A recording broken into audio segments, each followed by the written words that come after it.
pequeño comentario como intentando amarrar algunos puntos comunes de las presentaciones y con ello lanzar algunas preguntas que se articulen el debate que ha habido a lo largo del coloquio, tomando en cuenta algunos de los debates que hemos tenido ayer, durante el día de ayer y de esta mañana, y a partir de las preguntas que los organizadores del coloquio han planteado también. En este panel hemos propuesto como desenmarañar un poco iniciativas que a menudo se presentan como colectivas y unitarias, o sea, uno puede ver el video que recién mencionaste como algo colectivo y es un poco ver tras bambalinas qué fue lo que pasó igual con la película de María, ¿no? Por ejemplo, cuando hablamos de comunidades indígenas, de organizaciones sociales, de formas de lucha, etcétera, ¿no? La invitación a los presentadores en este panel fue pensar en cómo el posicionamiento histórico y social de estos sujetos que forman parte de estas luchas potencia, pero también limita ciertas formas de mirar y de actuar. Algo común, como les decía, en estos tres presentadores es que su mirada está posicionada en relación con experiencia en ámbitos de formación académica, de compromiso comunitario y de producción y circulación de imágenes fotográficas y audiovisuales. Sus exposiciones nos hablan de complejidades en torno a conceptos que a menudo se dan por sentado con relación a temas como autorrepresentación o los proyectos colectivos. Ante esto, nos hablan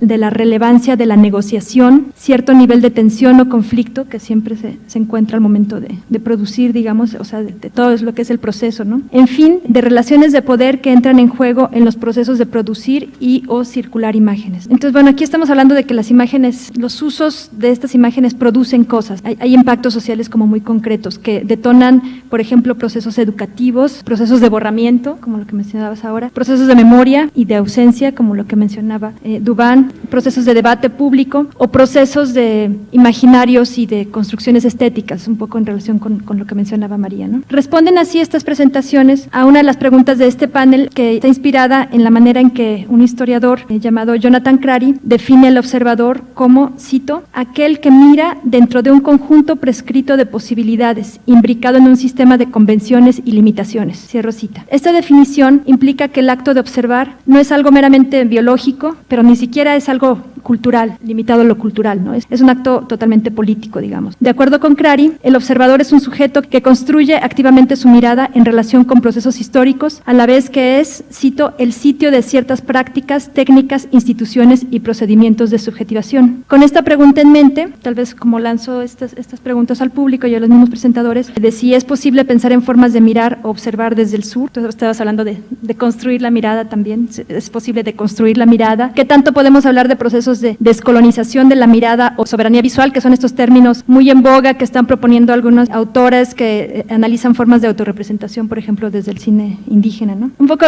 la que me surgía como pregunta a partir de todos estos debates, cuando hablamos de descolonización, a veces como que uno quisiera que se borrara la historia, ¿no? Y la pregunta es aquí como si podemos borrar toda esta historia para poder descolonizar, emancipar las miradas, o cómo se le puede hacer, ¿no? Y creo que las presentaciones que se hicieron ahora pues son bastante ilustrativas de las tensiones, pero también las potencialidades se pueden encontrar en el proceso, ¿no? Gracias, vamos a abrir el debate al público, ¿no?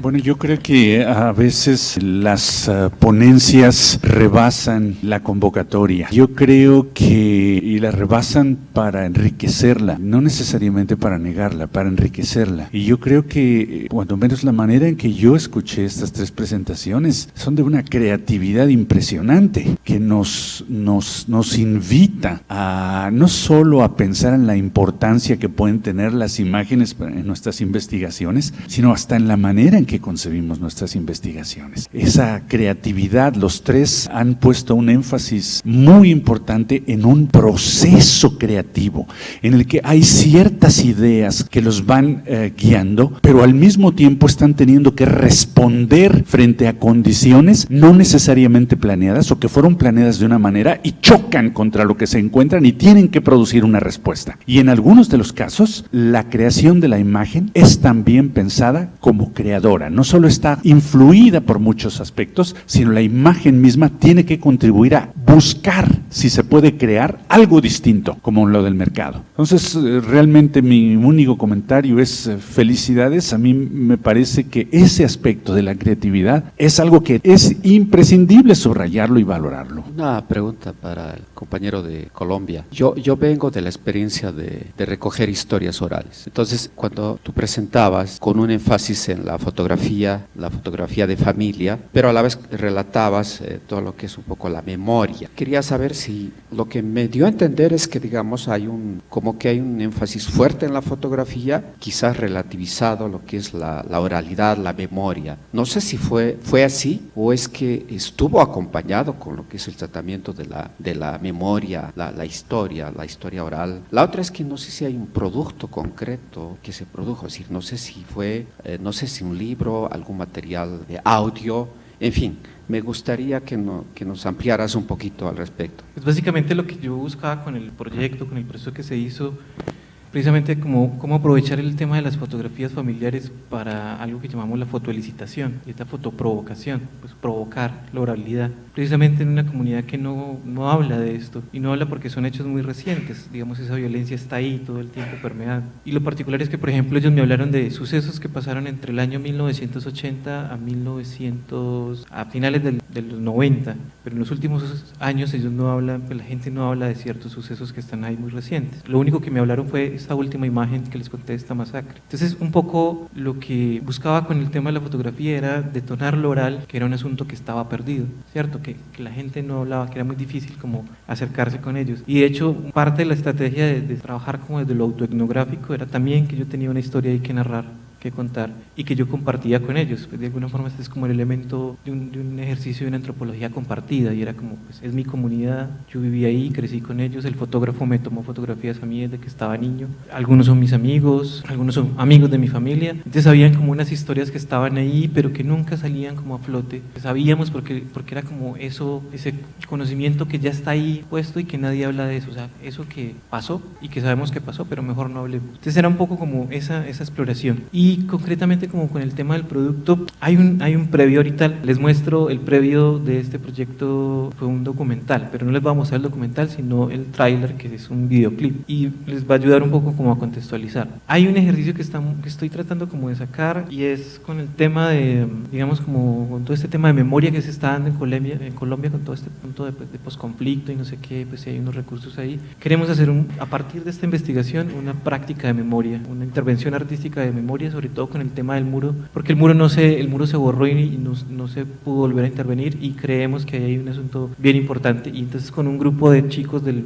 barrio, de gente pues que vivió la experiencia, el año pasado hicimos un primer movimiento que fue la conmemoración de 10 años de esa masacre, pero que también es la conmemoración de 10 años de pacificación del barrio, entre comillas, digo yo entre comillas porque siguen habiendo procesos de violencia, pero es una violencia más soterrada. Por ejemplo, desapariciones, hay muchas desapariciones en el barrio, o sea, ya no es la muerte violenta expuesta a lo público, son asesinados los chicos, sino que hay un tema de desaparición muy fuerte ahí. Entonces hicimos un movimiento muy interesante ahí, porque fue volver como a partir del trabajo de grado que la gente se involucró, que volvió a hablar, decidieron vamos a hacer una marcha de la luz, hablaron con el sacerdote del barrio y el sacerdote apoyó y salimos con él y fuimos al lugar donde se perpetuó la masacre, y yo hice como un pequeño acto ahí medio transgresor y cogí esta imagen que les mostré al final, puse un video y proyecté la imagen de manera efímera sobre la pared donde había sido dibujado inicialmente este acto pues también de resistencia, porque fue un acto de dibujar a los amigos, de retratar a los amigos ahí como también de resistencia ante la violencia, y lo hice de una manera efímera, la gente estuvo pues como ahí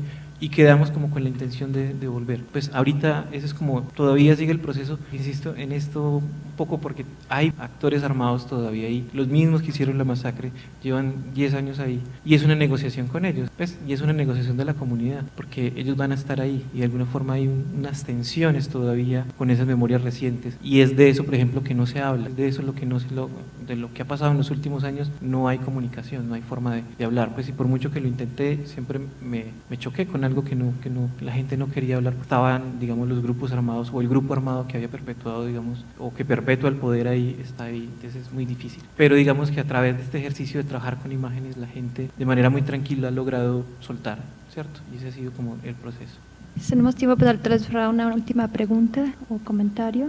Estaba pensando en esto de si es posible mirar desde el sur y claro, cuando pensamos que la mirada subjetiviza, es decir, será posible desubjetivizarnos. Y claro, esto somos sujetos históricos, ya estamos preconfigurados en ciertos aspectos, pero hemos encontrado que en la contradicción, es decir, poner en tela de juicio y de duda los modos en que hemos sido construidos y en los modos en que son construidas las imágenes, es posible entrar en este limbo, en este espacio de pensarnos las otras miradas. Nosotros pensamos que hay que hacer evidente la contradicción, que es como una metodología de trabajo en sí misma, hacer evidente la contradicción en la cual está instaurada este posicionamiento de la verdad sobre la imagen o sobre los otros. Por ejemplo, así muy rápido, nosotros hicimos, no alcancé a comentarles, hicimos básicamente 3 documentales. El primero lo hicimos pensando un poco en el lugar institucional, que fue dentro, pensándonos como parte de una institución con esta objetividad. Cuando presentamos el documental a la gente de la comunidad, nos dijeron básicamente que se sienten engañados por nosotros. El segundo, pensando en esta culpa que nos generó este comentario, entonces fue totalmente rojo y transgresor, y por lo tanto también fue vetado,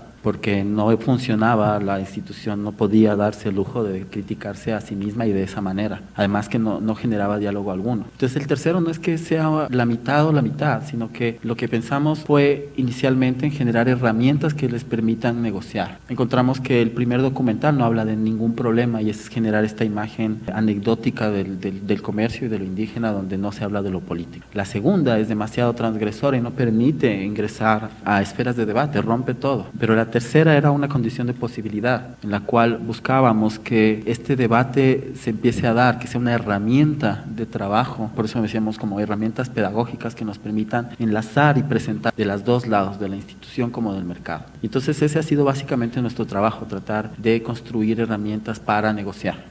Bueno, pues si no hay alguna otra intervención o comentario, podemos concluir con este panel. Muchísimas gracias por estas presentaciones tan interesantes. Sí, gracias. Los invitamos a,